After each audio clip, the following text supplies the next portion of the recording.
박의원께서 그 밑에 있는 사람들은 다 구속되는데 윤석열 대통령이 안 된 건 문제가 있다서 이제 그런 식으로 이야기를 따지면은 지금 이재명 대표야말로 백현동, 대장동, 대북송급 그리고 심지어 위정교사까지도 다 유죄 내지는 구속이 되는데 지금 이제 이재명 대표만은 지금 떳떳하게 활보를 하고 있습니다. 그렇기 때문에 그런 어떤 논리는 저는 전혀 맞지 않고 형사법에서는 분명히 헌재의 어떤 이런 어떤 과정의 어떤 문제점 그리고 이런 어떤 절차적인 어떤 문제점을 지금 이제 제대로 지금 짚고 있기 때문에 저는 달리 당연히 판단되리라고 생각합니다.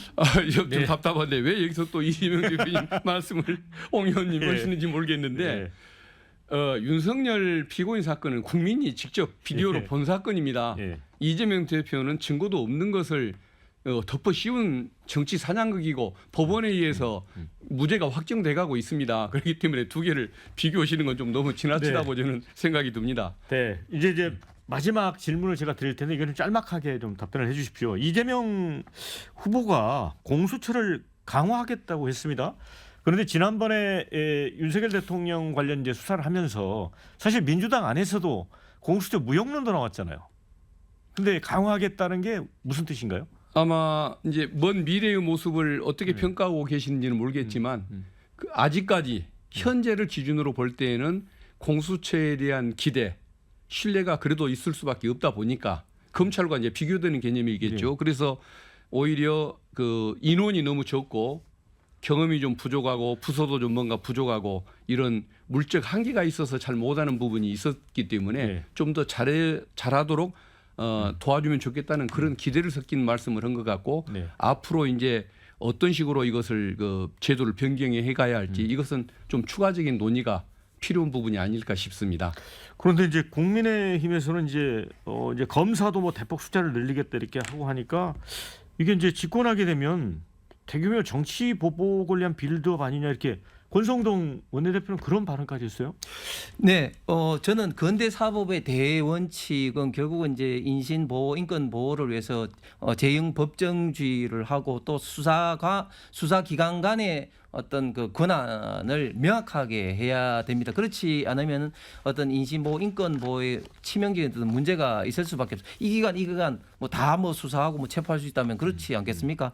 그런 차원에서 지금 민주당이 문재인 정부 이래로 지금 사법 개혁을 보면은 굉장히 지금 사법이 지금 혼란스럽습니다. 예를 들면 검경수사권 조정을 한 다음에 경찰 1차 종결권이 있는데 이 1차 종결권 때문에 제가 구체적으로 21대 때 조사를 해보니까 수사의 어떤 속도가 20-30% 지금 늦어지고 있다. 그다음에 2탄으로 뭐 했습니까? 검수완박을 했고 또 그에 앞서서 또 이제 공수처를 했죠. 그런데 공수처가 이미 이제 드러난 것처럼 지금 단순히 이제 뭐 기간이 적어서 그런 게 아니라 지금 여러 가지로 좀 수사기관 간의 권한이 복잡하기 때문에 이번 윤석열 대통령의 내란 혐의 수사 관련해서도 굉장히 문제가 많이 도출된 것이 사실입니다. 그런데 이름에도 불구하고 지금 또 공수처를 강화한다? 이렇게 되면 저는 굉장히 문제가 더 커질 수밖에 없고 그리고 공수처가 뭡니까? 결국은 고위공직자의 수사인데 고위공직자 즉 지금 이제 윤석열 정부의 고위공직자를 대상으로 하는 어떤 정치 보복을 할 가능성이 저는 굉장히 많다고 생각을 합니다. 그렇기 때문에 권성동 대표도 그 정치 보복에 대한 빌드업이다 이런 어떤 이야기를 하는 것이죠. 네, 조금 반론 듣고 마무리해야 될 것 같습니다. 예, 그 공수처에 대해서는 조금 저도 좀 불신을 했던 부분이 있는데 그것은 기대하는 만큼 잘 해주지 못한 부분에 대한 그런 그 불신을 가졌던 것이지 더 잘나가기를 바라는 그 기대와 희망은 여전합니다. 그래서 저는 공수처의 어떤 그 좀 지원 방안을 우리 국민들에게 좀 잘 설명을 하면서 추진해 나가는 것 그것도 좋은 방법일 거라고 저는 그렇게 뭐 신념을 가지고 있습니다. 자, 마무리 말씀 30초씩만 듣겠습니다. 홍 의원님. 예. 싫든 좋든 조기 대선 열차가 출발했습니다. 대한민국이 국내외적으로 굉장히 많은 어떤 위기와 도전에 직면해 있습니다.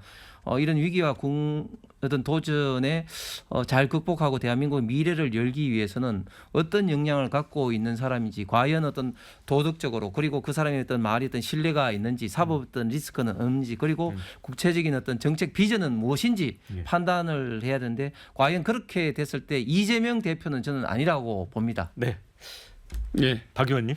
이번 대선 6월 3일에 치루어질 대선은 헌법 파괴 세력과 또 헌법 수호 세력 간의 대결이고 과거 수구 세력과 또 미래 비전을 추구하는 세력 간의 대결이라고 볼 수가 있겠습니다.